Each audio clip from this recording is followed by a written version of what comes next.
Hai semuanya, jumpa lagi di channel YouTube saya, Pak De Marwan, seorang digital planner yang ada di Indonesia. Kali ini kita lagi kedatangan tamu. Sebetulnya sih dulu sering ketemu di Medan, tapi sekarang lebih banyak di Jakarta. Beliau ini adalah salah satu coach bisnis di Indonesia. Kita sambut Coach Iksan. Terima kasih Coach untuk ketersediaan waktunya. Terima kasih Pak De sudah memberikan waktu untuk kita podcast. Ya, sama-sama nih Coach. Ini waktu adalah penting ya. Time is money katanya. Ini, Atau time is valuable than money sekarang. Ya, karena itu nggak bisa diulang Coach ya. Iya, benar. Kalau duit masih bisa dapat lagi. Iya, kalau masih bisa diusahakan.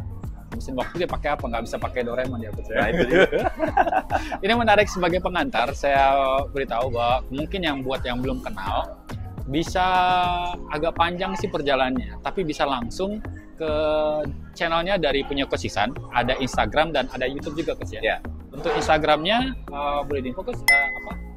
@coach_iksan, coach.iksan. Ini @coach.iksan. Kemudian ada juga satu lagi yang mau bisnis Coach ya. Oh iya, iya. Ya itu apa Coach ininya? Itu @mobisnis aja. Mau bisnis. MOW Jadi bisnis. teman-teman bisa tahu lebih dekat ya, karena kita di sini sifatnya chapter nggak bisa ngebahas lebih jauh, tapi kalau pengen lebih dekat lagi bagaimana sih apa materi-materi Coach Iksan itu bisa lihat di sana ya, di Instagram yang tadi Coach.Iksan, kemudian yang kedua di Mau Bisnis. Kemudian ada channel YouTube-nya juga Coach ya? Ada, tapi channel YouTube-nya namanya Push nih. Apa nih Coach? Yang lagi di aktifin itu Ya. namanya Pebisnis Nggak Ada Pensiun. Oh, Pebisnis sambung Coach ya? Ya, nanti tinggal cari di YouTube Pebisnis Nggak Ada Pensiun. Nah, itu salah satu channel YouTube-nya Coach Iksan. Jadi mungkin beberapa teman-teman ada yang masih baru di dunia digital, memang untuk hal yang lebih detail, lebih panjang, itu teman-teman cuma bisa dapat di platformnya YouTube. Tapi kalau yang sifatnya sinopsis, point by point, kita bisa dapatin di Instagram. Jadi kalau teman-teman nanti misalnya pengen tahu tentang hal-hal berkaitan dengan bisnis coach, kemudian pengen dapat sinopsisnya itu bisa dilihat di Instagramnya Coach Iksan. Tapi kalau pengen lebih detail penjabarannya, itu bisa langsung ke YouTube-nya Coach Iksan. Nah, kali ini kita akan membahas sesi yang cukup menarik ya, walaupun ini agak dadakan Coach ya. Yeah. Tapi kayak ini sudah berlangsung cukup lama dan penting juga untuk di-sharing supaya teman-teman audiens yang di sini yang menonton podcast kita ini jadi tahu, dapat solusinya, dapat insight, sehingga dia bisa menemukan solusi lebih lanjut nih. Hal yang paling sering saya jumpai ini Coach, pebisnis. Jadi bisnisnya ini udah jalan nih, bisnis owner. Udah jalan bisnisnya, tapi dia selalu bilang, Pak De, kok kayaknya saya capek ya. Kayaknya saya udah bekerja keras, tapi kok kayaknya saya stuck di situ-situ aja ya. Sebetulnya salah saya apa ya Coach? Gimana Coach kalau Coach melihat ada fenomena seperti ini ya di kalangan bisnis owner? Ya, ini menarik ya. Jadi sekali lagi tadi terima kasih sudah ngundang Coach Iksan, Pak De. Ya. Kalau business owner yang sudah ada statement bisnisnya jalan, sebenarnya itu adalah langkah pertama sih untuk bisa tahu aspek manajemen bisnis secara utuh harusnya. Nah, kalau sebelum kita punya sistem di bisnis, kan running the business itu kayak ya udah yang penting cari makan, cari uang aja. Ya kan? Ya kalau di buku Smart Planner yang pernah Coach Iksan buat bukunya, sekarang ada e-booknya ya. Nanti bisa dapetin di link di bawah ya. Di bawah. Jadi klasifikasi pelaku usaha itu cenderung didorong oleh motivasi dan fokusnya, Pak De. Kalau cari makan, cari uang, cenderung kategorinya ya klasifikasinya adalah pedagang, ya pengrajin, pengrajin, ya apalagi lah gitu ya, intinya yang aktivitas fokusnya ke transaksi konvensional aja, ya. Nah, sementara kalau ini sudah jalan tadi kan, karena bisnis sudah jalan tiba-tiba mengalami kok kayaknya stuck atau lelah atau apapun itu gitu kan. Nah, sebenarnya itu tanda bahwa dia perlu naik kelas gitu.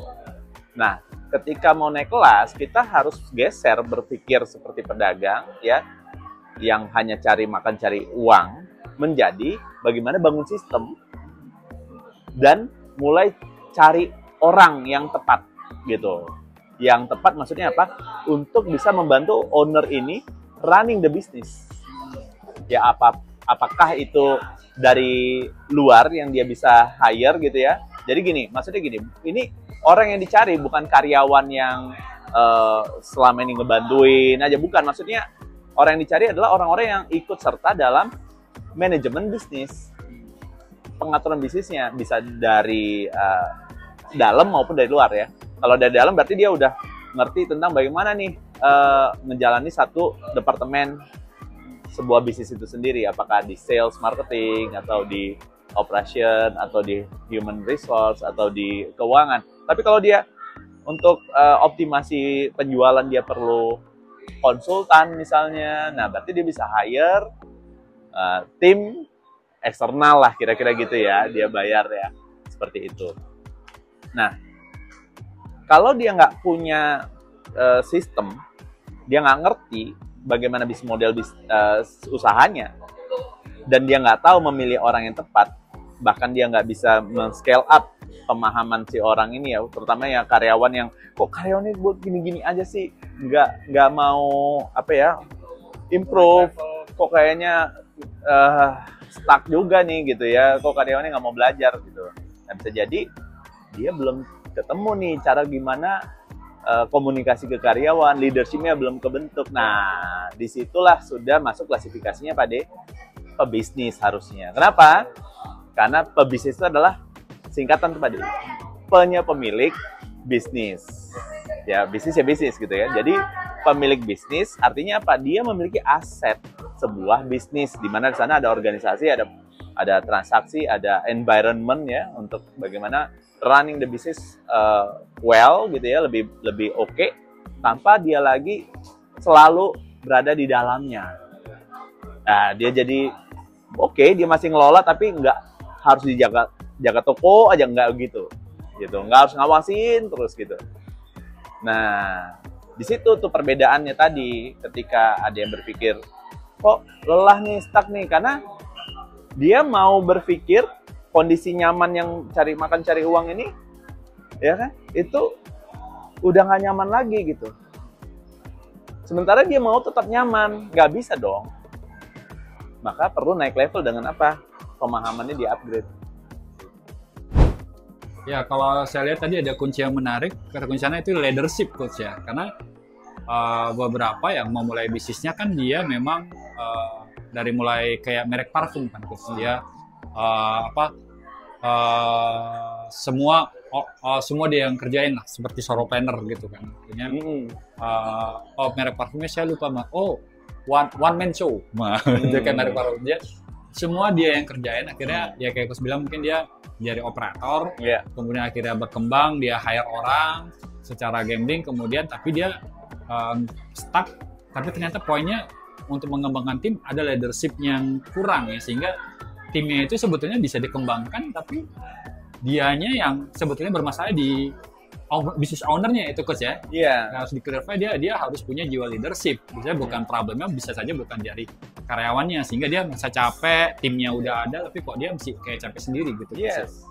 Kira-kira kalau misalnya selain hal itu tadi, kalau kita bicara dari habit dari seorang business owner itu sendiri, apa sih habit dari business owner itu yang akhirnya membuat dia itu tidak bisa bertumbuh gitu, stuck gitu. Tadi yang pertama, dia nyaman di zona yang sebenarnya sudah tidak nyaman. Oke, ya. Karena walaupun bertumbuh, dia stuck situ dan dia tidak nyaman gitu, Coach ya? Iya, mungkin bisnisnya secara sales bertumbuh gitu ya. Ciri-cirinya bertumbuh kan, ya mungkin ada kompetitor gitu ya, ngelihat ini oke gitu kan. Nah, tapi begitu dia mau melampaui kompetitor atau mau menguasai marketnya lagi, dia perlu mengoptimasi apapun di dalam bisnisnya, termasuk timnya. Nah, caranya bisa jadi dia gimana ya, ini kok nggak bisa dikembangin. Nah, sukanya business owner itu, ya ini pengalaman ya, ini kita nggak generalisir ya. Nah, kalau pengalaman konsisten, ngelihat kebanyakan tuh yang kalau mau instan, yaudah hire coach aja deh atau trainer deh gitu untuk melatih karyawannya. Padahal kalau ownernya di-upgrade, perilakunya berubah, karyawan tuh bisa lebih kayak, oh oke nih, aku dengerin owner tapi kayak misalnya di coaching atau di mentoring sama ownernya, tapi nggak nganggap bahwa aku harus lebih pinter atau lebih rajin atau apapun itu, bukan cuma semata-mata memperkaya owner, tapi oh ini tempat gua level up nih gitu ya, ada pemahaman baru. Tapi kalau nggak mulai dari ownernya, misalnya dari luar nih, ya udah dia punya kemampuan tadi, dia punya ilmu baru. Nah begitu mungkin dia punya ide-ide atau strategi, kemudian dia ngomong sama ke ownernya. Nah ownernya nggak paham karena ya udah nih kayaknya ide saya lebih bagus, kayaknya ide kamu kurang bagus misalnya gitu ya. Atau idenya karyawan dicariin di ChatGPT ya kan, nah itu bagus juga sebenarnya memvalidasi ide, nggak apa-apa sih. Tapi kalau misalnya ownernya nggak punya referensi atau tidak pernah di coaching brainnya, apa yang terjadi kebanyakan ya di skip ya, disabotase. Nah akhirnya apa, karyawan yang tadi cenderung sudah pintar atau mau maju, mau bertumbuh, cari kesempatan lagi yang lain, kesempatan baru gitu di luar dari bisnis. Oh ya udah deh, di sini kayaknya nggak dihargai. Nah ini menarik, saya jadi kepikiran nih Coach. Gimana kalau kita meng-compare ya, misalnya kita sebagai seorang business owner tuh, terus dia udah mulai sadar kan, jadi ibaratnya mau sakit tuh kan ada gejala-gejalanya Coach. Ada pegel-pegel, mau meriang, kayak tadi kan misalnya kok capek ya, kayaknya timnya ada, bisnisnya pun kayaknya take profit, tapi kok mesti capek sama kayak dia nggak punya tim dulu gitu kan, terus sama kayak dia dulu mesti berjuang belum ada profit, ini profit sudah ada, tim sudah ada, kok capeknya sama dan malah lebih capek, sehingga muncul kan ini mau berobat nih ke dokter kan Coach. Akhirnya dia ada opsi mau mana nih, ada salah satu solusinya adalah coaching kayak tadi. Nah, kayak tadi yang Coach cerita, mungkin dia akhirnya mana nih bener mengambil tindakan coaching untuk ke karyawannya atau ke business ownernya. Terus tadi udah ngejelasin bahwa seharusnya itu ke business ownernya. Nah, kalau misalnya kita lihat namanya pebisnis kan kadang dia pragmatis Coach ya, artinya yang sebetulnya mungkin menurut dia itu langkah paling cepat, tapi belum tentu benar gitu kan. Dari segi mungkin dari segi pendapat Chris nanti gimana, mungkin dia ngebandingkan misalnya, terus gimana ya yang paling tepat buat saya ketika mendapatkan kondisi kayak tadi udah sadar nih, apakah saya meng-hire seorang coach untuk membuat saya menjadi kayak tadi sakit menjadi sehat, atau saya bayar aja kayak seperti orang-orang yang jago, gitu saya hire aja manajer untuk handle bisnis ini, saya lihat dari belakang aja. Nah, mungkin ada yang mengambil fenomena yang business owner mengambil keputusan itu, Coach. Nah, melihat itu gimana kira-kira? Ya, ini menarik nih. Ini Pak Ade udah banyak ketemu para business owner juga kan di luar sana atau di asosiasi, bahkan mungkin udah banyak kenal lah dengan owner-owner ya. Gini, menanggapinya ada 3 poin nih. Yang pertama, back to mindset. Back to mindset. Gini, kenapa capek?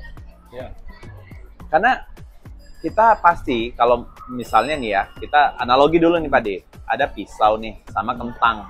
Ya, kentang kan keras tuh kalau belum ditebus ya. Benar tuh. Ya, kentang mentah nih ceritanya. Sebelum dipotong ya direbus dulu baru dipotong. Iya kan? Nah, ini belum direbus ya kan? Kemudian ada pisau. Pisau sebenarnya kalau motong bisa, kalau diasah dulu yang kenceng. Yang tajam tuh bisa. Tapi ini nggak kentangnya nggak direbus. Pisaunya nggak diasah. Pisaunya pun nggak diasah dalam kondisi yang tumpul. Capek nggak motongnya Pak? Capek banget lah pasti. Ya kan, kecuali dipaksa ya kentangnya rusak gitu, nggak rapi juga lah. Kalau pisau plastik ya patah juga. Bisa jadi pisaunya patah. Pisau kue ulang tahun. Atau potongnya pakai payung gitu, nggak bisa kan? Udah. Salah alatnya. Nah, jadi back to mindset. Nah, kenapa kita cenderung lebih capek? Karena belum tahu aja caranya. Belum nemu aja. Sebenarnya owner itu bukan nggak tahu caranya, dia tahu caranya, tapi nggak tahu ngambil yang mana nih, pengalaman, keilmuan, atau mungkin metodologi yang pernah dia sudah tahu sebelumnya. ya. Nah, fungsi coaching itu memfasilitasi, mendampingi, memfasilitasi si owner itu jadi, oh iya yang itu tuh, yang ini nih gitu kan. Atau dia bisa tanya sama coach, coach yang ini kah gitu kan. Nah, nanti coachnya bisa untuk nguatin dia validasi lah itu coachnya, ya kan. Nah, jadi diskusi sederhana seperti itu Pak De, itu diperlukan coach, diperlukan owner maksudnya, diperlukan para owner untuk dia benar-benar clear tentang dia maunya apa, arahnya apa. Oke, kalau tadi misalnya kita compare dibandingin dia, udah saya mundur dari belakang aja, dia hire manajer aja untuk kelola itu. Nah, kira-kira apa yang bisa kita compare dari itu? Yang pertama kan dia clear dengan arah. Oke, kalau tadi mengajukan hire coach aja deh, saya coaching aja sebagai coaching gitu. Oke, ya kan. Yang kedua, kalau dia pilih ya udah deh, ini kayaknya bisnisnya udah bagus, nggak perlu banyak modifikasi, inovasi, hire aja orang yang lebih kompeten. Nah, dia punya kontrol nggak? Alat kontrolnya apa? Nah, selain punya arah, owner itu perlu punya alat kontrol. Jangan dibilang bisnis autopilot, ya kan? Tapi pilotnya begajulan misalnya, ya kan?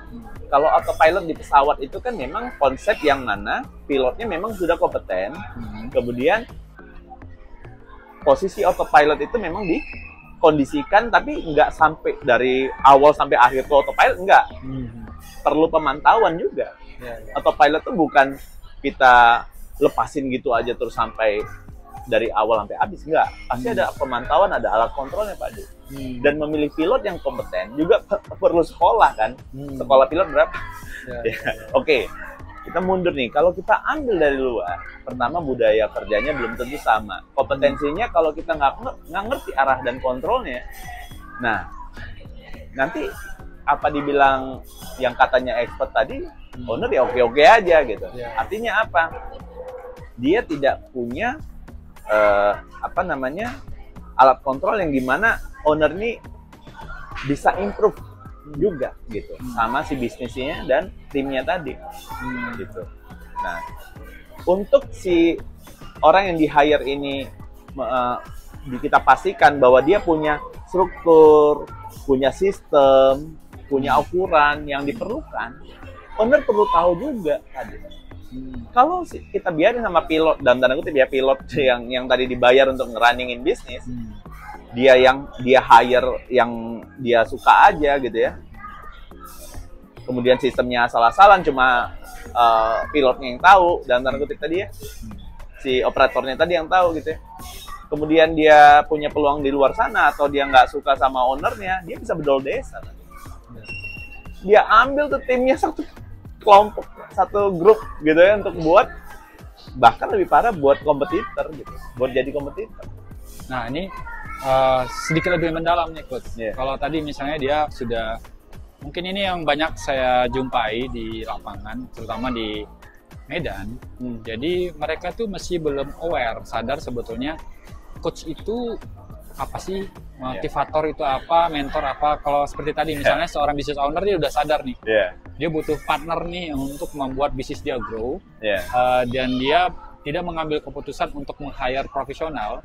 Cuman dia ketemu akhirnya, saya cari apa sih sebetulnya ketika dilihat misalnya apakah mentor atau motivator atau coach, supaya di sini clear nih Coach. Ya, mumpung di sini ada coach nih kan yang sudah berpengalaman juga di bisnis, mungkin kita sama-sama juga mengedukasi buat dan business owner audiens di sini bahwa oh ternyata yang saya harus ini adalah seorang coach, seorang motivator, atau seorang trainer gitu kan.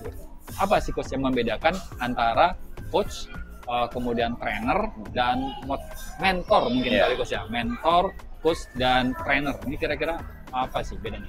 Oke, jadi sebelumnya bahwa bisnis itu tumbuh sesuai kapasitas ownernya. Itu basic banget. Ya.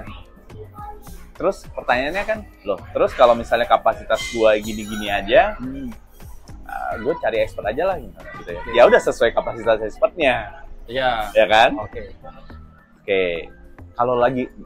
Kalau udah kayak gitu nggak puas juga, ya kan? Maka berarti itu adalah tanda bahwa kita perlu bertumbuh nih, biar kapasitasnya naik nih, owner nih, ya, business owner. Maka dalam belajar dan bertumbuh, ini kan media udah banyak, ya fasilitatornya juga tadi ada mentor, ada trainer, ada coach gitu kan. Kalau mentor ini adalah dia sharing tentang pengalaman yang sudah pernah dia lakukan di bisnisnya dengan cara-cara tertentu yang si owner bisa dapat pengalaman dari si mentor tersebut. Nah, tantangannya bisnisnya apakah sama? Nah, kalau sama, mau nggak mentornya berbagi cara-cara yang membuat dia berhasil kepada si mentinya? Kan gitu. Kalau mentornya nggak dibayar gitu ya. Ya kan, make sense nggak? Ya, benar coach. Oke, kalau misalnya bisnisnya beda, industrinya beda, mungkin dia dapat insight gitu ya. Mungkin yang didapatkan mungkin wisdomnya atau tentang life-nya atau tentang bagaimana leadership kan juga general gitu ya, umum gitu ya, rata-rata sama. Tapi kan kasusnya beda. Belum tentu sama. Begitu diterapkan di tempatnya atau di usahanya, di bisnisnya si pelaku usaha ini, dia perlu bisa tanya lagi nggak sama si mentor, kan jadi bergantung dong. Atau si mentornya bakal nanya lagi, gimana kemarin ngobrolan kita, kamu udah lakukan udah sampai mana, ukurannya udah sampai mana, skala 1 sampai 10, kamu kepuasannya udah berapa, kan enggak. Nah, itu tentang mentor gitu ya. Cara yang di sharing adalah sesuai kapasitas, experience si mentor. Kalau trainer spesifik, kita mau belajar apa? Keuangan ya udah, dia mengajarkan itu. Ada nggak mentor yang mengajarkan tentang keuangan? Ada, ya kan, bisa jadi passionnya mengajar gitu kan. Ya udah, kita cuma dapat topik keuangan. Nah, atau memang trainer dan konsultan yang mengajarkan. Itu konsultan juga Coach ya. Iya, konsultan kan juga dia mengajarkan sesuatu gitu kan. Nah, melalui ada seminar, ada training gitu kan. Kalau seminar kan cuma wawasan ya, training kan skill, ada semacam skill lah yang didapat gitu.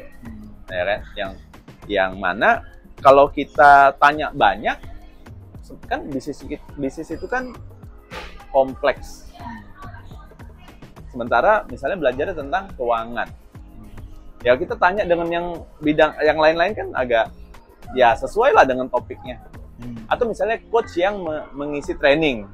Nah, biasanya kalau coach Ihsan, misalnya ya topik yang diajarkan itu misalnya business mastery. Ya, itu kan basic. Bagaimana si owner paham secara konteks bisnisnya seperti apa. Nah, jadi paham secara konteks ya, as a owner gitu. Nah, jadi trainer itu kita dapat pengetahuan atau pemahaman. Begitu aplikasi di lapangan, kita kan mau tanya lagi ya nunggu jadwal trainingnya atau seminarnya kapan kan, kelamaan gitu. Ya kan? Atau kita mau tanya-tanya lagi gitu ya. Ya nggak tahu gitu kan, apakah masuk ke komunitas trainernya atau apa, gitu bisa banyak cara. Tapi yang kita dapat adalah saat training itu adalah satu keahlian atau beberapa keahlian yang spesifik yang kita bisa validasi selama training itu berjalan. Nah, di luar itu kan udah beda dong medianya gitu. Nah, tadi ada mentor dan ada trainer. Nah, coach ya. Nah, yang saya pelajari ya, saya juga punya mentor coach gitu kan. Kemudian saya juga lakukan gitu ya, Coach Ihsan juga lakukan kepada para pebisnis, para leader. Ini hampir belasan tahun lah ya ceritanya gitu kan. Jadi bisa bilang kalau coach itu adalah sebuah, ya menurut Coach Ihsan ya, sebuah cara upaya untuk seseorang itu menyadari bisnisnya secara utuh. Ya, kalau owner ya, kalau bisnis coach ya. Kalau life coach berarti kehidupannya secara utuh. Tentang kehidupan. Kalau financial coach berarti finansial secara. Ya, oke, kita balik ke bisnis coach. Nah, bisnisnya secara utuh melalui apa? Metodologi dan implementasi. Jadi dia memahami bisnis secara utuh melalui ragam metodologi dan juga implementasi. Satu paket tuh, Pak De. Kalau kita cuma dapat metodologi aja, kita nggak action, Nah, hasilnya apa? Gitu-gitu aja. Nah, coach ini memfasilitasi implementasi bagaimana? Kita kan dampingin tadi, nggak bisa satu sesi, ada bersesi-sesi gitu ya. Bisa setahun atau mungkin kurang dari setahun gitu kan. Nah, coach itu mendampingi learning and grow-nya si pebisnis gitu. Dalam dia menggunakan ragam metodologi ini untuk paham bisnis secara utuh dan juga bukan hanya paham tapi aplikasi di bisnisnya. Bukan hanya aplikasi, di follow up sama coachnya di setiap sesi mungkin atau di luar sesi udah progresnya seperti apa gitu. Akhirnya difasilitasi untuk analisa dan sintesa, kemudian evaluasi. Hasil dari evaluasi dari sesi coaching itu sendiri muncul bisa inovasi, muncul modifikasi strategi. Jadi cepat tumbuhnya. Dan yang paling penting adalah si owner bisa mengoptimalkan resource-nya termasuk timnya dan partner yang merupakan misalnya konsultan atau mitra kerjanya. Nah, itu dia bisa optimalkan itu. Nah, ini juga yang paling sering relate Coach di lapangan tuh saya jumpai ketika seorang dia misalnya udah sadar tadi mau cari, saya mau cari seorang coach. Sering sekali itu yang dia pertanyakan emang dia coach ini udah sesukses apa gitu. Jadi lebih kayak dia cari, menurut saya pribadi sih, mungkin sharing nih coach ya, pribadi dia kayak sebenarnya cari mentor. Jadi misalnya kayak tadi coach kita udah jelasin bahwa dia bisnis misalnya bisnis kuliner, cari orang yang pebisnis yang memang udah lebih sukses dari dia di industri kuliner. Padahal kalau kita mau lebih agak logik kan sebetulnya apa mungkin ya udah bisnis yang gede menciptakan kompetitor untuk bisa membuat bisnisnya disalip sama kompetitor dia. Kayaknya sih agak kurang logika menurut saya pribadi coach ya. Sehingga kan satu hal itu hingga kalau misalnya dia ya saya ketemu ini kalau di luar tuh kan nggak pernah tuh nanya misalnya coach ini dia nggak pernah mempertanyakan dia sudah di industri apa dan sudah sesukses apa. Itu saya nggak pernah ketemu itu di luar. Yang ada tahu ya coach ada certified-nya, dia mau untuk partnership untuk kontrak gitu untuk dengan coach ini. Berbeda kalau di Indonesia ini saya lihat khususnya di Medan dia selalu mempertanyakan emang coach ini udah selevel apa materinya yang diukur. Itu menurut saya tuh paling sering banget ini. Padahal data yang saya dapetin sebetulnya justru perbedaan jadi uniknya di situ bahwa seorang coach itu dia tidak berbisnis, yang dia akhirnya bisa dengan pebisnis manapun itu bisa menjaga kerahasiaan dan dia tidak bakal menjadi kompetitor. Bisa kayak tadi mentor tadi ya dia kuliner bisa aja dapat insight dari mentinya, kemudian dia adapt, ya, mentinya yang nggak bertumbuh malah dia jadi lebih bertumbuh. Itu ada beberapa yang masuk-masukan lah cerita-cerita dengan beberapa pebisnis. Nah, kira-kira Coach terhadap hal-hal yang ditemukan di lapangan ini gimana Coach? Kalau pertama adalah bahwa ketika dia mau sharing dengan Coach, dia langsung ukur, Coach ini emang dia punya bisnis apa? Apakah dia punya bisnis yang sama? Apakah dia lebih sukses dari saya? Yang kedua, apakah benar memang seorang coach itu memang secara kode etik itu tidak boleh berbisnis untuk menjaga supaya dia bisa tetap objektif terhadap menti-mentinya ketika melakukan proses kerjasama itu tadi. Nah, gimana itu?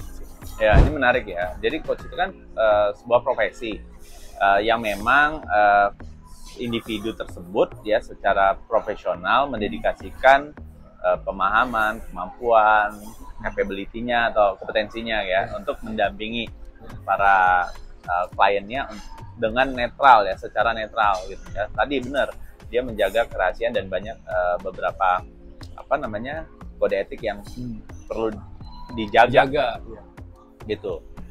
Dan yang penting juga gini, bagaimana tidak menjustifikasi.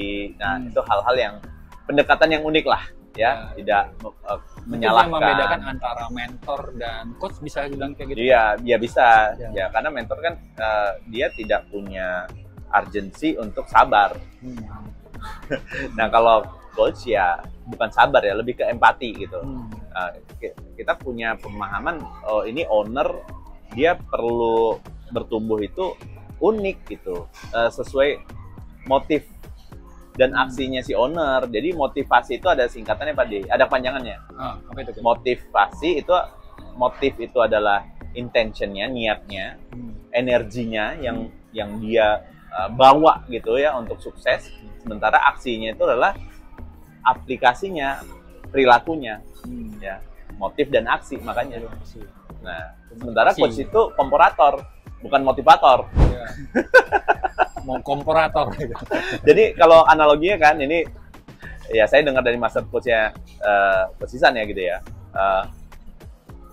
Kita ini bukan motivator tapi komparator. Kenapa? Komparator ini masuk akalnya adalah kompor kan alat ya. Jadi seseorang atau katakanlah koki gitu ya mau membuat sebuah masakan. Dia kan memikirkan dulu tuh, oh masakannya apa? Katakanlah nasi goreng. Nah, di situ kan dia ambil resource-nya, apa itu? Beras, dia masak, dia kukus segala macam kan. Terus kemudian sudah jadi nasi, terus kemudian ditaruh di kompor. Nah, jadi dimasak kayak gitu kan, kompor ini kan fasilitasinya gitu ya, untuk menghadirkan masakan yang ya seperti yang diinginkan. Ya bisa juga sih kayak yang lain oven atau apa, tapi kayaknya nasi goreng itu masih ada pakai kompor kan. Nah, nggak tahu nanti ke depannya deh. Nah, intinya adalah kalau seorang koki tadi tidak memanfaatkan fasilitas itu, ya dia lebih capek. Mau nasi goreng di mana, di media mana gitu. Apakah si kompor ini bisa membuat masakan atau sukses membuat masakan sendiri? Ya bisa jadi kalau sudah canggih tuh kompornya. Tapi kan idenya ada dari apa? Dari si kokinya mau seperti apa. Nah, kembali ke tadi, sukses. Sukses ini adalah di posisi si owner gitu. Jadi gini, kalau kita dapatkan sesuatu yang kita pikir bernilai, sementara kita tidak perlu bayar harganya, berarti kita yang menjadi produknya. Kita menggunakan sosial media, cenderung gratis kan. Ya kita bayar sih, ada pakai data, ya yang paling banyak kita bayar pakai waktu kita gitu ya. Tapi kan kalau masuk ke aplikasinya kita cenderung gratis gitu.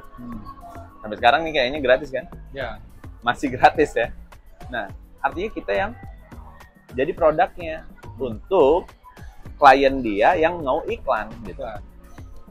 Nah, katakanlah gini, kalau kita mau melihat si coach ini sukses atau enggak.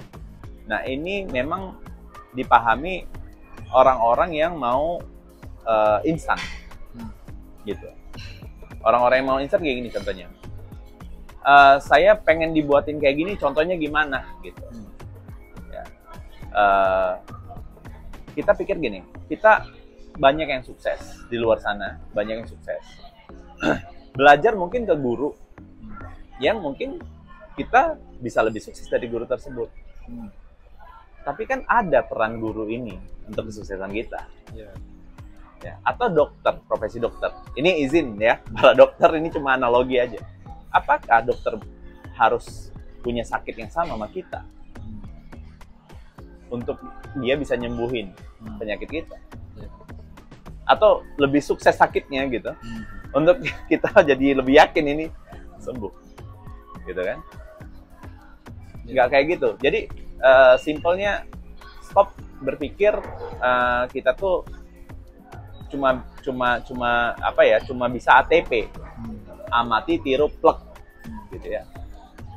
Start dengan kita menciptakan sebuah kondisi dan pemahaman serta karya yang original dari kita gitu ya. Karya maksudnya itu hasil dari ide kreasinya kita. Contohnya gini, kalau kita cuma nyontoh itu bagus sih, nggak apa-apa. Tapi kalau cuma itu aja cara yang dilakukan, ya maka kita nggak otentik, gitu. Termasuk pengetahuan. Jadi kalau teman-teman yang banyak lihat podcast, sekarang banyak yang sukses di luar sana sebenarnya tidak sesukses itu juga. Artinya dia juga jatuh bangun. Yang kelihatan di layar smartphone kita atau layar gadget kita, yaitu adalah yang sukses-suksesnya. Kan banyak podcast yang sudah mulai genuine gitu ya, mau sharing apapun gitu ya, yang kejatuhannya gitu ya, nggak perlu flexing ya. Sebagian mungkin masih ada yang flexing.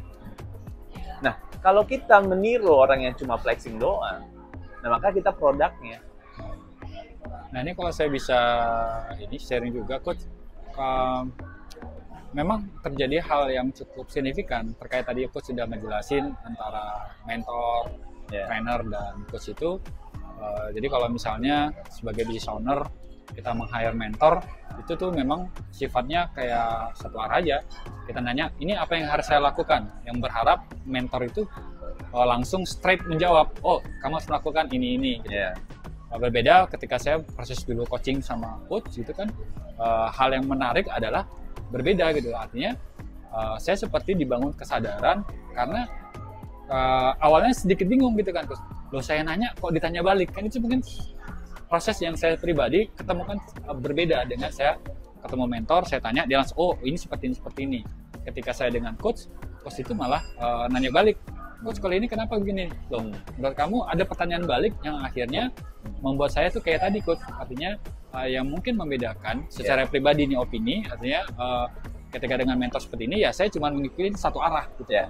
Ketika misalnya bisnis ini juga sekitarnya terjadi perubahan, itu kan dibutuhkan langkah-langkah baru yang di luar pengalaman dan pengetahuan dari mentornya mungkin saat itu yang dibutuhkan, sehingga dibutuhkan dari si business owner itulah yang mencari ide-ide baru yang sebenarnya sudah ada, tapi atau masih ragu ataupun memang inovasi baru, coach. Baru. Itu pengalaman saya coaching kemarin itu munculnya insight itu ketika terjadi pingpong. Saya nanya, coach nanya, saya mikir, ya kan? Saya mikir, oh iya, yang ternyata, oh seperti ini coach. Saya tanya lagi, coach nanya lagi, akhirnya tervalidasi satu opsi yang bisa dicoba. Nah, yang timbul insight baru yang mungkin itu kalau misalnya dengan mentor nggak ketemu tuh.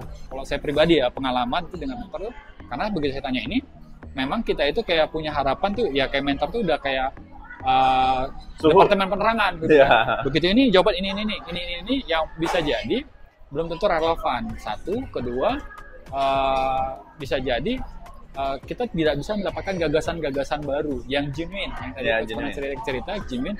Ini langkah baru yang kita bisa coba.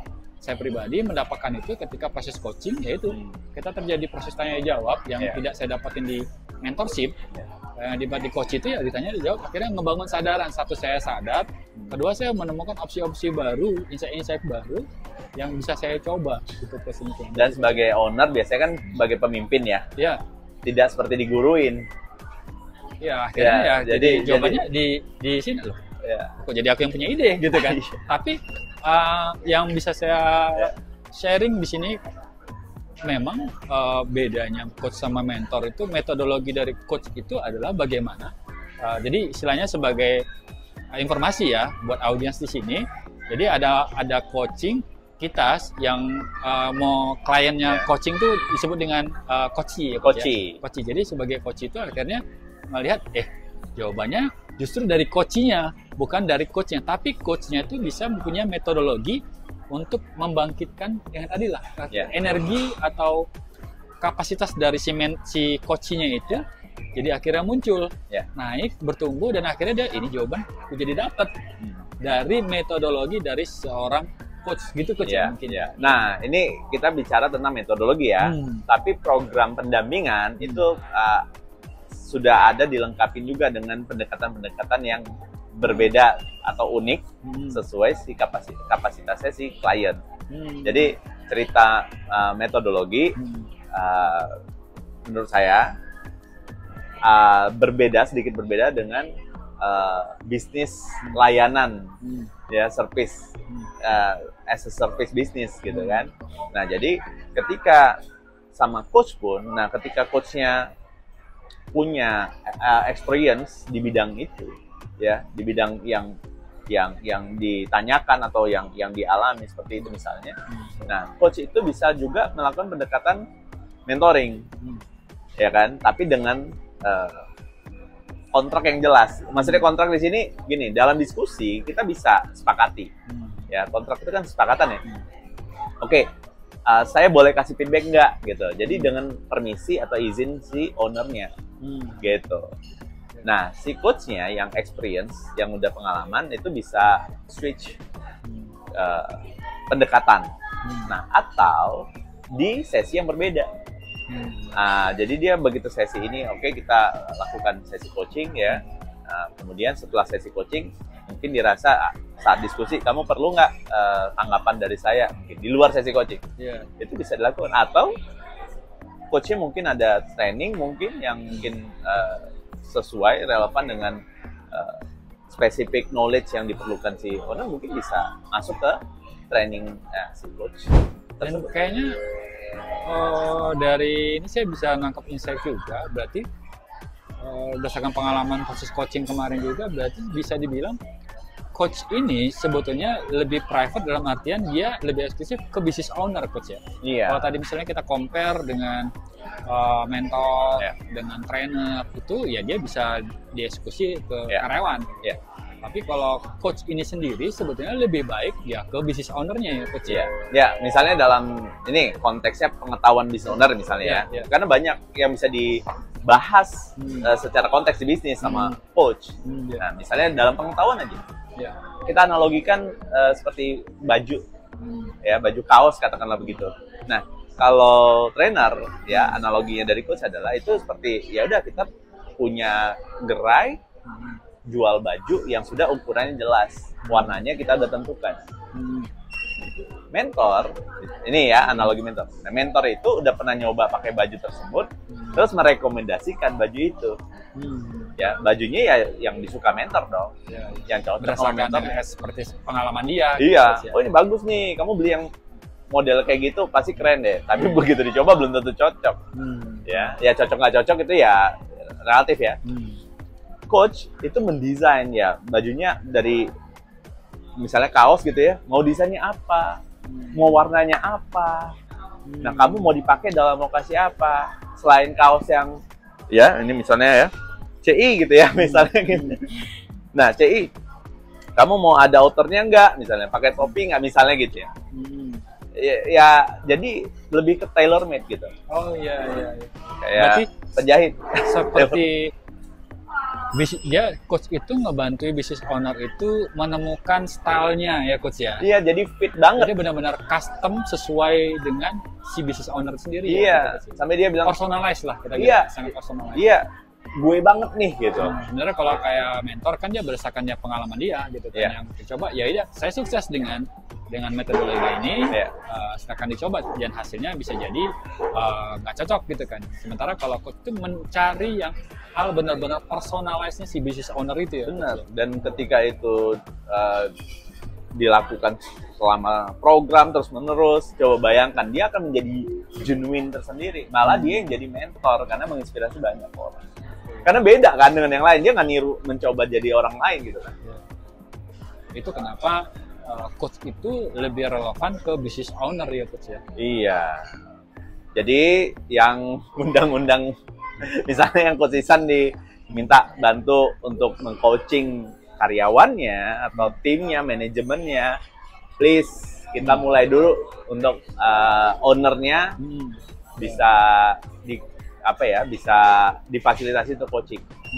Ya, bahkan misalnya yang bayar coaching misalnya orang tuanya untuk anaknya. Nah, kita harus tahu dulu nih anaknya punya intention nggak gitu untuk coaching.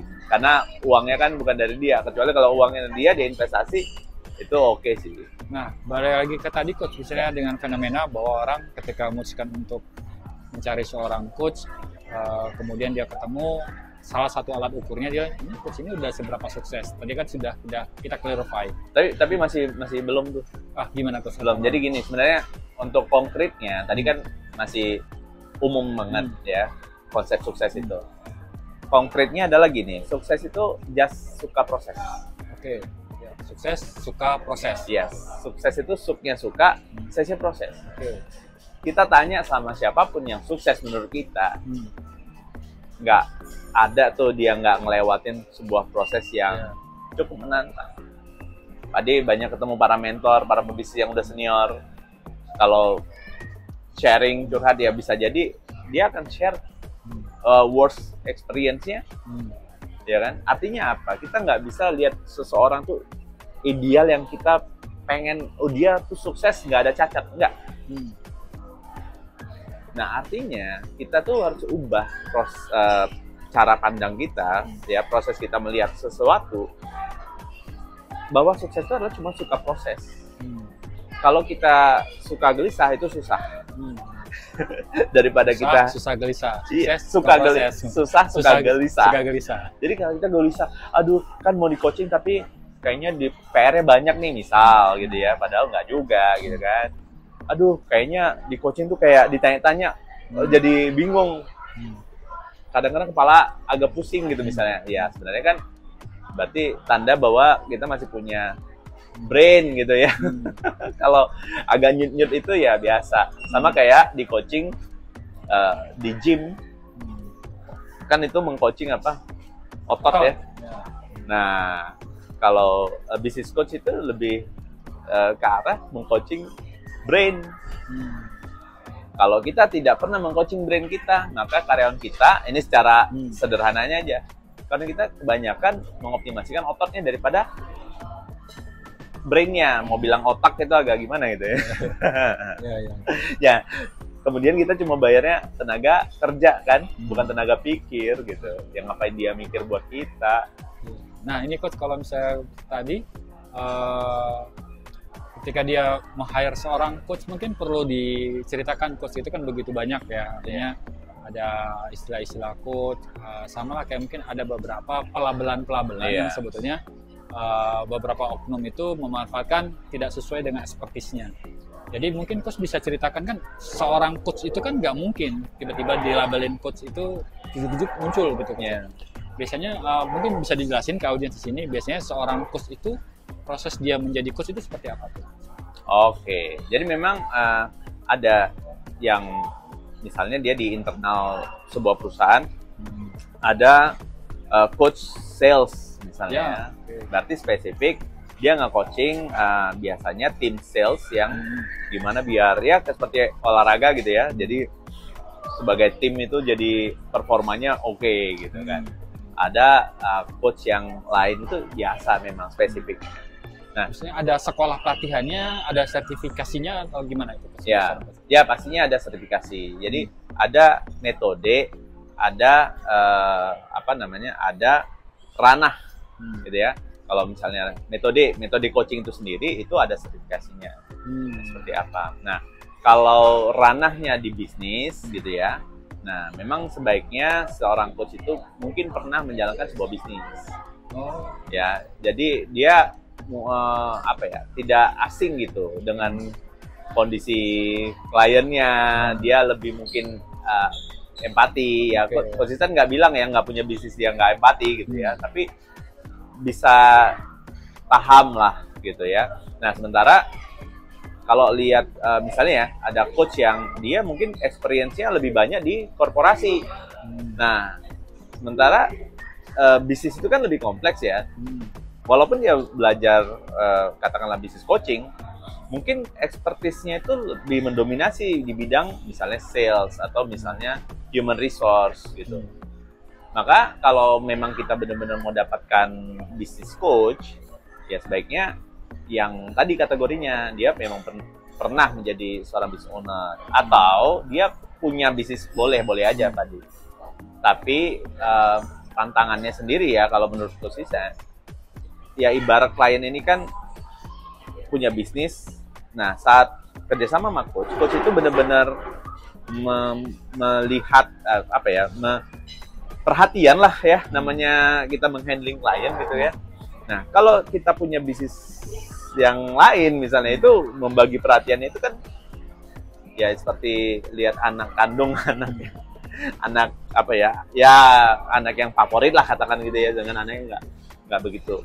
Nah, tapi poinnya gini, pilih coach yang memang begitu kita dapat tuh chemistry-nya dapat aja. Sesimpel itu sih sebenarnya. Sesimpel itu. Jadi kalau kita ada yang labelin coach gitu misalnya ya, ya selama dia punya ability dan dia bisa bantu owner bisa dapat hasil, ya memfasilitasi owner bisa dapat hasil, ya why not gitu. Gitu. Kalau tadi kita comparekan kayak dokter gelarnya ya didapat setelah dia kuliah dulu di kedokteran, apalah dokter. Kalau kayak coach ini harusnya ada pendidikannya dan ada sertifikasinya. Misalnya jangan kayak tadi mau sakit nih dok, gitu. Sakit nih kan coach, terus dia merobat ke dokter ternyata orang pintar bukan dokter gitu. Ada namanya dokter. Nah ini kan supaya audiens di sini ketika cari coach ya kalau gampangnya di sini sih kalau mau ke bisnis sudah ada mau ke sana aja gitu kan. Tapi mungkin kan nggak bisa juga, mungkin ada yang harus menunggu. Coach kan juga punya coach-coach yang mungkin akhirnya nunggu dulu deh kayaknya, atau pas lagi nggak bisa handle mungkin ketika mereka temu dia harus tahu juga bahwa harus dapat coach, mungkin harus ada sertifikasinya dan sertifikasi resminya itu dikeluarkan dari mana. Nah itu ada coach ya. Ada. Jadi memang kalau sebuah perusahaan biasanya kan punya prosedur standar untuk meng-hire seorang expertise gitu ya untuk bisa mengisi training atau coaching di perusahaan tersebut, ya ada standar khususnya. Kalau di bisnis tadi paling tidak dia punya experience dan punya metodologinya gitu kan. Nah itu akan lebih mudah. Nah prosesnya biasanya ketika business owner ini udah sadar nih kan, wah udah punya butuh di coach, kemudian dia ketemu coachnya, itu biasanya prosesnya berapa lama coach dari ini proses coachingnya? Program coachingnya? Iya. Merubah habit itu nggak sebentar. Oke. Ada proses lah ya. Tadi kan sukses itu suka proses gitu ya. Prosesnya itu idealnya setahun. Kenapa? Itu paling cepet tuh. Karena kita ngubah habit itu kan coba teman-teman yang masih stuck di bisnisnya. Misal ya, masih stuck di bisnisnya nih. Cek deh apa yang berubah dari kondisi diri Anda dan bisnis Anda dibanding tahun lalu dan tahun ini. Bisa jadi nggak banyak sih perubahan gitu. Jadi setahun itu sebentar sebenarnya. Setahun itu kan terdiri dari 4 kuartal. 1 kuartal 3 bulan. Nah kita aja nggak ketemu cukup lama nih Pak De. Tapi kayaknya baru kemarin ketemu kita di Depok gitu. Udah lama ya. Iya, padahal berarti at least itu setahun coach ya berarti ya? Iya. Nah, ada hikmahnya juga setahun. Nah, business owner bisa mendapatkan experience bagaimana memimpin bisnisnya sebagai bisnis yang running well secara manajemen yang terarah, terkontrol, terstruktur, tersistem, terukur, dan konsisten, dan dievaluasi per 3 bulan. Terukur, tersistem, dan terarah, terkontrol, terstruktur, tersistem, terukur, dan konsisten dilakukan selama 1 tahun. Year plan itu kan ya 1 tahun perencanaan, ya kan? Dividen bagi-baginya kan setahun. Jadi evaluasi bisnis itu idealnya apa? 1 tahun fiskal kan? Tahun ini kita keuntungan sekian ya. Jadi setahun itu jadi model untuk tahun berikutnya. Gitu. Biasanya ada nggak secara ini at least misalnya harus 1 tahun atau minimalnya 1 tahun untuk proses pendampingan coaching, atau sebetulnya itu berdasarkan proses audit dengan di lapangan coaching di lapangan. Itu gimana terus biasanya? Kalau kita di network ya, khususnya di SBCF Network itu saya belajar dan saya sudah mempraktekkan dan mengevaluasi juga dari apa yang kita hampir ya belasan tahun gitu ya menghadapi para UMKM gitu kan. Memang mengubah dia dari pedagang ke pebisnis, bahkan nanti jadi entrepreneur gitu kan. Atau versi Pade itu kan solopreneur gitu ya ceritanya gitu ya. Jadi itu butuh proses yang transisi yang nggak berhenti gitu, terus gitu. Nah, jadi nggak ada satu yang konsisten tahu ya ketentuan harus setahun tuh nggak. Ya. Nah, pengalamannya konsisten itu setahun. Cuma kan gini, owner ketika setahun, wah, ini sekian nih gitu. Sebenarnya konsekuensi dari setahun itu kan programnya jadinya bayarnya setahun gitu ya di depan. Cukup signifikan tuh. Itu juga cenderung bisa membantu owner melihat proses perubahanku, proses transformasiku, proses peningkatan performa bisnisku, ya upaya peningkatan performa bisnisku ini nggak main-main. Maka kalau nggak main-main berarti aku harus memberikan investasi terbaik.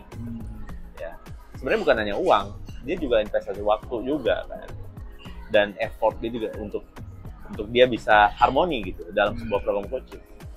Nah, jadi kalau cuma 3 bulan bisa juga gitu ya. Tapi 3 bulan itu singkat tadi. Kalau mau semester, oke juga gitu. Jadi kalau misalnya kayak di bisnis saya, misalnya di SEO agensi itu kan, biasanya dari kami ada minimal 3 bulan. Karena hasil itu nggak bisa kita lihat 1 bulan pertama. Memang di 3 bulan itu baru kita bilang ini mulai kelihatan. Karena kita berhadapan dengan namanya algoritma si Google. Kalau ini kan dengan coach, ini dengan algoritma si business owner tadi kan, pasti kan nggak mungkin bisa ada mungkin yang adaptnya cepat, kan kondisinya berbeda-beda juga coach ya, sehingga dari pengalaman coach itu mungkin juga yang saya lihat kan mungkin dari segi kapasitas ekonominya, finance-nya kan juga beda-beda coach ya, sehingga ada nggak misalnya dari ketentuan dari kadang-kadang kan misalnya saya sebagai calon coach nih mau coach atau misalnya saya kalau mau berobat ke dokter, saya udah tahu nih prepare berapa duit yang saya harus siapin, berapa lama prosesnya udah bisa diestimasi. Nah kalau kayak business owner sendiri mungkin mereka sebelum ke angka nominalnya, dia paling saya butuh berapa waktu sih minimal untuk bisa ngeliatin dampaknya kecilnya lah dia gitu. Dan akhirnya dia bisa perpanjang lagi gitu. Nah, itu perbedaannya konsultan dengan coach ya. Ya ini menurut kacamata coach Ihsan gitu ya. Adalah pekerjaan dilakukan itu konsultan membantu pekerjaan sebagian ya, atau gini. Owner mengalihkan sebagian pekerjaan di dalam bisnisnya kepada konsultan. Ya, dia percayakan itu sama konsultan. Yang perlu akuntabel siapa? Konsultannya. Nah, sementara coaching yang perlu akuntabel adalah business owner-nya. Ya, maka kontrol bukan di hasil.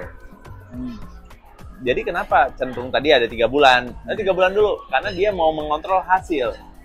Kalau hasilnya nggak maksimal, gua nggak puas. Ya udah kita nggak usah pakai lagi lah, gitu. Sementara coaching yang dia kontrol ada proses transisinya dia, transformasinya dia, habitnya berubah lebih baik, POV mungkin ada emosi negatif yang di akhirnya rilis, gitu ya. Dalam proses transisi itu dia lebih baik berubah menjadi leaders yang berbeda, yang genuine. Kontrolnya ada di proses learning and growing si business owner. Kalau misalnya business ownernya nggak cepat, salah nggak di coaching? Nggak juga.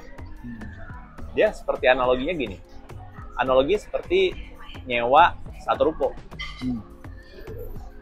Ruko disewa nih sama owner. Terus nggak dibuka-buka tuh. Dia taruh pelang tapi isi tokonya nggak ada misalnya. Yang salah yang punya ruko, yang nyewain rukonya, atau orang yang nyewa. Yang nyewa, nggak ada apa-apa. Nyewa ruko kan udah bener. Yes.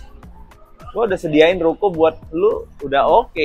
Nggak ada masalah pakai. Mau dibuat, mau dirombak, asal diperbaiki lagi, ya silakan.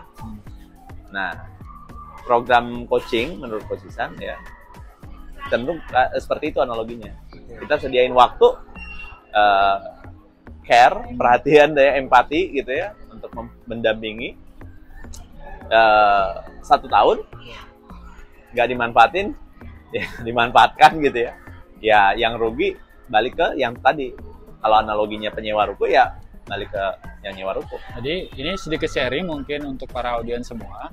Dari pengalaman tuh memang kalau sebagai coach kita ini memang harus komitmen gitu ke siapa saya. Komitmen. Jadi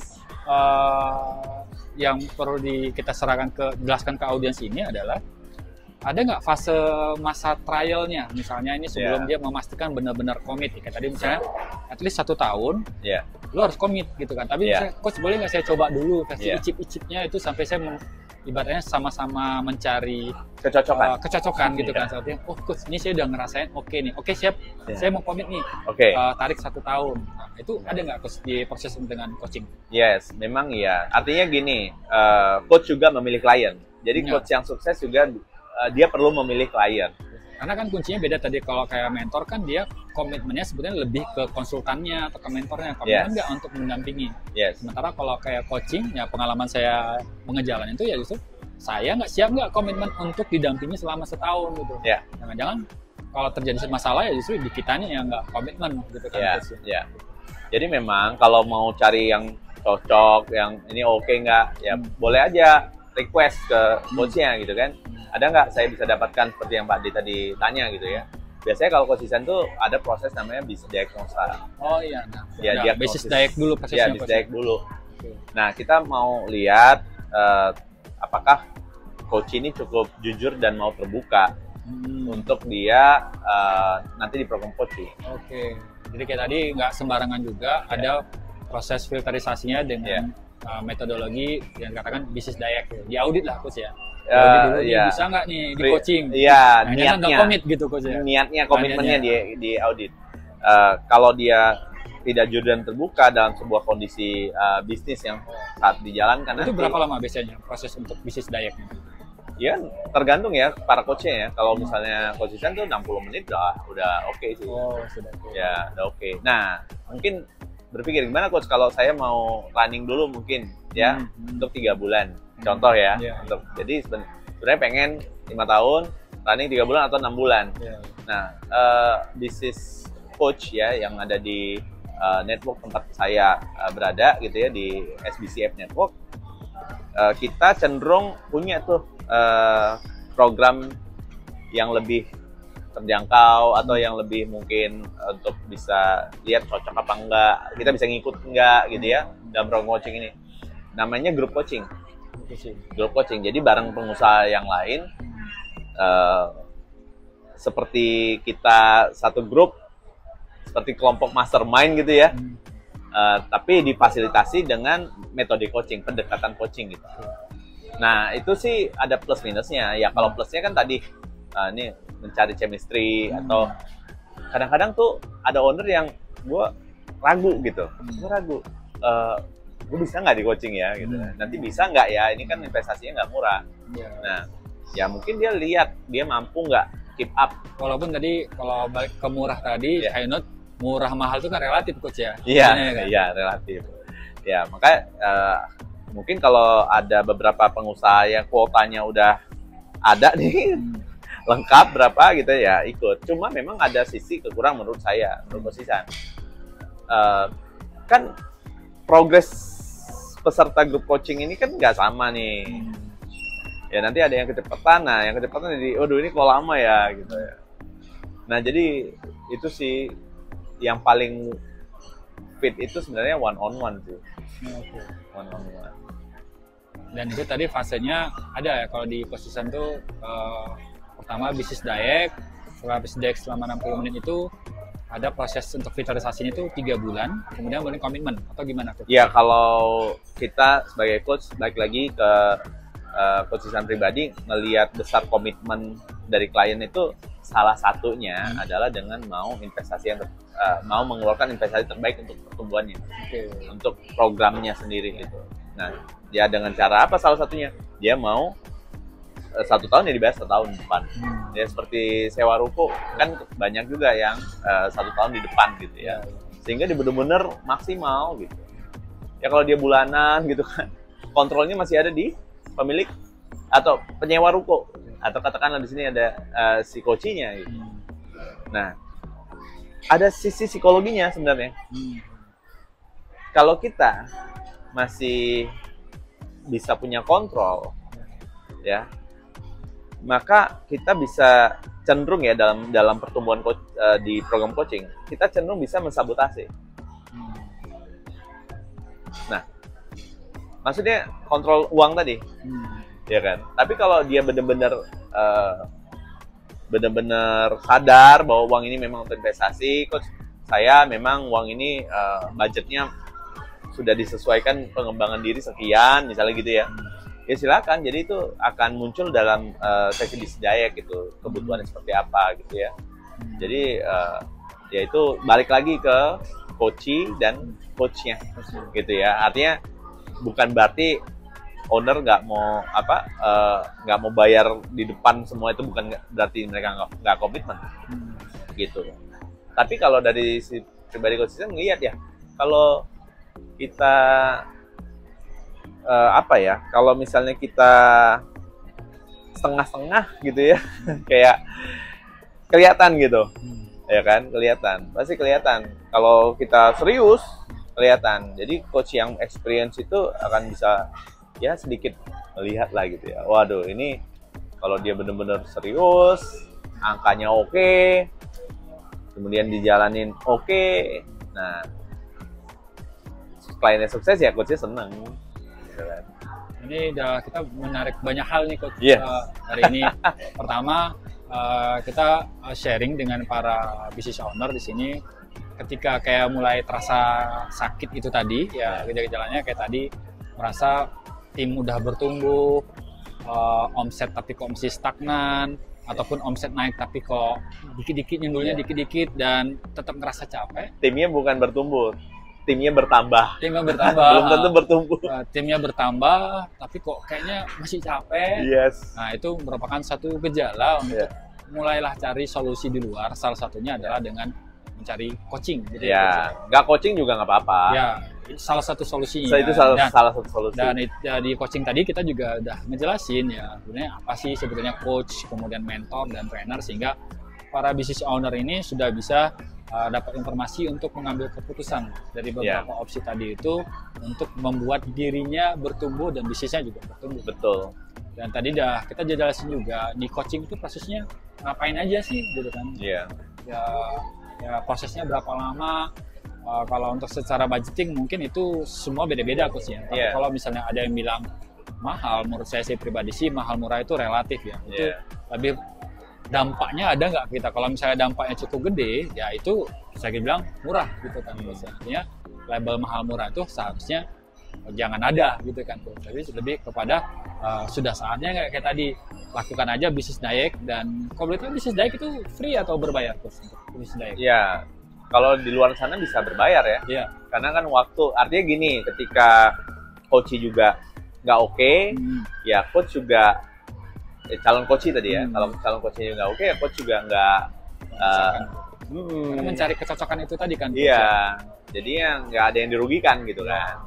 Nah, tapi ada sebagian yang mungkin konsisten itu memberikan free business direct. Ya, oke. Nah, itu tadi kita akan melakukan lebih LD filtering di proses coaching itu ada namanya business direct bersama kalau di Coachiksan. Jadi untuk bisa mengaudit ya apakah seberapa komitmen nih coachingnya, seberapa siap ya coach ya. Dan seberapa urgent. Sebagai seorang coach, kita seorang coach itu untuk jangan-jangan nggak urgent. Ternyata atau urgent itu hasilnya dari basis direct itu coach ya. Kelihatan. Tindakannya apa yang akan dilakukan selanjutnya di bisnis di proses coaching itu tadi. Saya pikir itu cukup hal-hal yang menarik ya coach ya untuk kita bisa ke audiens. Nah dari tadi mungkin coach ada nggak yang bisa disampaikan untuk audiens kita ini para business owner nih yang mungkin bisa jadi insight-nya mereka, bisa menambah wawasan mereka sehingga bisa membuat bisnisnya bertumbuh. Oke. Jadi kalau satu statement coaching itu ya menurut Coachiksan adalah bagaimana satu kondisi yang kita hadapi ya dia akan bertransformasi dengan kondisi yang kita inginkan. Ya cenderung inginkan gitu ya. Nah sesimpel itu. Jadi proses transformasi gitu ya di dalam itu kan ada proses transisi gitu ya, perubahan-perubahan kecil yang akhirnya membawa perubahan besar. Ya kan, sehingga performa bisnis dan timnya itu bisa meningkat. Nah sekarang pertanyaannya adalah gini, kalau karyawan kita perlu proses perubahan pola pikir, pola diri, dan pola kerja mereka lebih baik, ya, seiring dengan pertumbuhan bisnis gitu kan. Nah, bagaimana Anda bisa melakukan proses itu ke karyawan Anda? Kalau tidak pernah mengalami experience di coaching. Kalau kita ambil aja dari luar, iya sih, selesaikan masalah. Tapi experience-nya kita nggak dapet. Ya, it's okay jadi investor, misalnya gitu ya. Tapi ketika kita invest sama pengelola gitu ya, ada peluang bisnis nih dia invest. Gimana cara kita ngontrol dan memahami struktur bisnisnya. Nah, jadi coaching tadi kan di awal, bukan di awal sih, di akhir tadi kan bilang nggak apa-apa sih nggak coaching. Ya, tapi bagi para subscriber yang menonton, terutama para business owner, terutama para business owner, bertumbuh adalah tanggung jawab kita masing-masing. Ya. Dan bisnis yang bertumbuh dimulai dari ownernya. Ya. Nah, itu catatannya bahwa berarti bisnis itu sebetulnya bisa jadi bertumbuhnya dari si bisnis ownernya itu. Betul, betul. Ya. Karena kesalahannya dia nyalain timnya, ternyata sebetulnya kesalahannya ada pada si bisnis owner. Yes. Ya, tantangan nggak mudah hari ini. Ya. Mungkin kita para business owner nih, dari yang tadi dagang punya ide untuk bangun sebuah brand. Ya, artinya dari yang dia jual produk orang lain, dia mau memproduksi produk sendiri dengan merek sendiri. Itu beda, Pak. Cara mainnya beda. Nah, disitulah salah satunya diperlukan transformasi. Nah, proses transformasi ini kan nggak cepat. Ya, bisa bertahun-tahun. Kita lihat banyak orang yang bisnisnya dagang gitu aja, kan ada. Ya, selama dia happy, why not, gitu kan. Tapi kalau kita mulai, kayaknya gue harus naik level nih. Nah, untuk mempercepat itu, ya salah satu metodenya tadi yang Pak disampaikan. Nah, coaching untuk tanggung jawab kita bertumbuh. Coaching untuk para business owner. Yes. Oke, terima kasih banyak nih Coach. Banyak banget insight-insight yang kita dapat. Mudah-mudahan apa yang kita obrolin, ini buat para audiens semua, terutama para business owner ini, dapat banyak insight ya. Kemudian, tapi jelas memang waktunya nggak cukup Coach. Jadi kalau misalnya memang mau lebih detailnya lagi, nanti bisa cek aja langsung ke Instagram Coach, boleh Coach ya? Yes. Nanti tadi @coach.ihsan atau bisa ke Mau Bisnis, bisa DM ke sana untuk konsultasi dulu, mungkin chat-chat tuh boleh Coach ya? Ya, atau mau dapat e-book gratisnya? Oke. E-book yang tadi Smartpreneur Coach ya? Kalau Smartpreneur, e-book apa aja nih? Smartpreneur berbayar. Ya. E-book apa nih Coach? Ada sukses suka proses. Sukses ya. suka proses. Ya, itu apakah siap menjadi sukses ya, suka proses. Yang kedua, berani terhadap impian besar Anda. Ada dua e-book ya. Jadi silakan aja langsung nanti ke DM ke Coach Iksan untuk bisa ini, dan mungkin bisa mempelajari dulu, lihat konten-konten dari Coach Iksan supaya nanti ibarat kalau ngobrol tuh udah lebih nyambung gitu kan Coach.